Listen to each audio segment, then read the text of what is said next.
Le Mexique en véhicule aménagé, on entend vraiment de tout. Certains disent que c'est dangereux, d'autres que c'est le pays parfait pour voyager. On découvre le continent américain en camping-car depuis 2 ans et demi et le Mexique est un pays où on a passé beaucoup de temps. Alors aujourd'hui, on vous partage les choses importantes à savoir pour bien préparer votre voyage. Donc là, on vient d'avoir l'inspection du camping-car, vraiment vite fait. On nous a demandé de rester là, de se garer là, et on va aux douanes juste à côté pour faire les formalités. On commence par une très bonne nouvelle. L'administratif au Mexique est plutôt simple. Pour entrer dans le pays par voie terrestre, vous avez besoin d'un visa pour les personnes, le FMM, valable jusqu'à 6 mois, et d'un permis d'importation temporaire pour le véhicule, le TIP, qui est valable 10 ans pour un van aménagé d'origine. La mention caravane ou équivalent doit être indiquée sur la carte grise, sinon c'est 6 mois. Pour les voyageurs long terme, c'est un énorme avantage, pas besoin de se presser. Vous pouvez même laisser votre véhicule en storage au Mexique et revenir plus tard. Regarde, il y a de l'herbe qui a poussé dedans. C'est du style, ah purée, c'est passé par là. C'est passé par l'intérieur, c'est passé par les joints. Oh là là. Et en fait, ça doit être dessous. Bien ouais, c'est ça. Ouais. Oh purée, par où c'est passé? Et ben, dis donc. 3 mois, ça va vite, hein?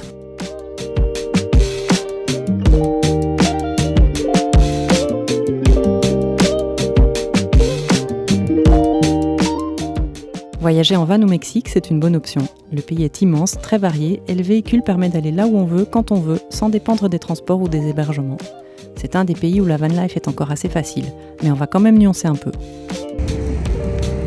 Bon, c'est pas très glamour, mais on a quand même une solution pour passer la nuit avant de passer la frontière demain matin. On sera dans le parking d'un magasin, le gérant est d'accord. Le camping sauvage au Mexique n'est pas recommandé. Selon les régions, il y a peu d'endroits vraiment adaptés et la question de la sécurité se pose très vite. Ça se fait, mais ça demande beaucoup de prudence et de bon sens. De manière générale, toujours demander conseil aux locaux et avoir une autorisation préalable. Le bilan de notre expérience de camping sauvage au Mexique, c'est que c'est rarement relax.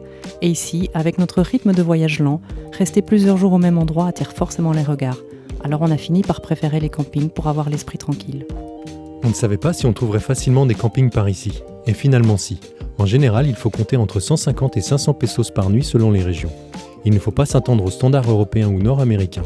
Parfois on paye pour stationner dans la cour d'un restaurant ou d'un hôtel, mais ça fait partie de l'aventure. Le Mexique a une réputation compliquée. Ce n'est pas un pays où l'on voyage en mode automatique. Il faut rester vigilant, se renseigner localement et adapter ses horaires comme ses itinéraires. Même s'il existe une réelle violence, une fois sur place, elle n'est pas forcément perceptible au quotidien.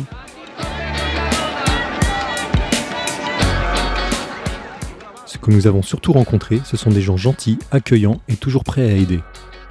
Cette sensation de sécurité repose toutefois sur certaines règles que les locaux nous ont répétées maintes fois.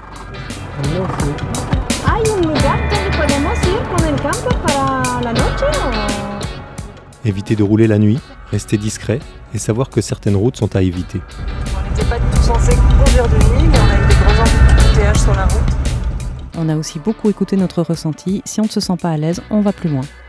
On a malgré tout croisé des voyageurs qui se sont retrouvés au mauvais endroit au mauvais moment.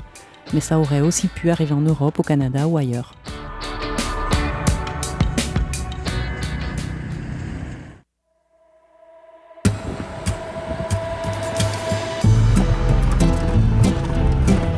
Topé.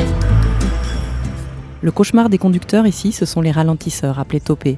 On en trouve dans chaque ville, chaque village et parfois dans des endroits totalement inattendus. Par exemple pour protéger un simple chemin de terre au milieu d'une grande ligne droite. Topé. Donc c'est topé là à 4 km/h, t'es déjà en excès de vitesse. Les routes au Mexique sont globalement en très mauvais état, criblées de nids de poules. Conduire devient vite une véritable corvée. Elles sont très étroites et quand il y a une bande d'arrêt d'urgence, elle est utilisée comme une voie normale. Et inutile de compter sur les Mexicains pour ralentir lorsqu'ils vous croisent. Les seuls véritables échappatoires sont les autoroutes, mais elles sont hors de prix, surtout avec des roues jumelées comme les nôtres. On paye 2 à 3 fois le prix d'une voiture. Ils nous considèrent comme camions ou autobus en fonction de l'interlocuteur. Circuler en ville augmente encore la difficulté. Pour nous, Maurice a à peu près la taille maximale pour s'aventurer dans les villages mexicains. Il n'y a pas à dire, par ici c'est chaud.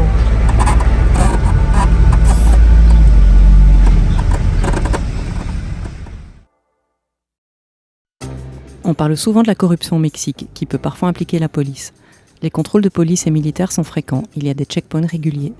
De notre côté, en un an, cela ne nous est arrivé qu'une seule fois qu'un policier corrompu essaie de nous soutirer de l'argent. Le fait d'avoir une dashcam et une GoPro qui filmait a été dissuasif.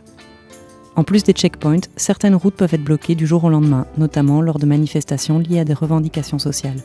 Cela peut durer de quelques heures à parfois plusieurs jours, et pourtant tout se passe dans le calme. On l'a vécu 2 fois, une première fois pendant 4 heures, la deuxième fois le blocage nous aura évité de payer l'autoroute.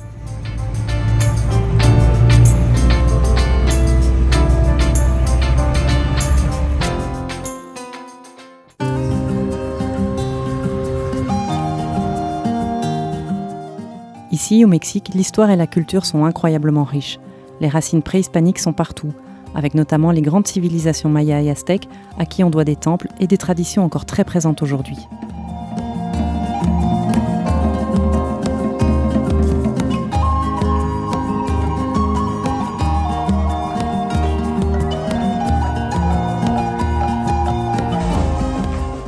Ensuite, il y a eu la colonisation espagnole, qui a énormément influencé l'architecture, la langue et la culture, créant un mélange unique entre héritage indigène et influence européenne.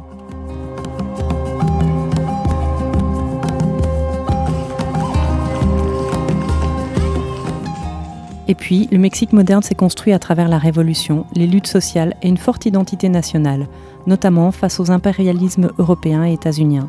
Ce qui rend ce pays si particulier, c'est sa capacité à faire coexister ce passé très riche avec les défis du présent.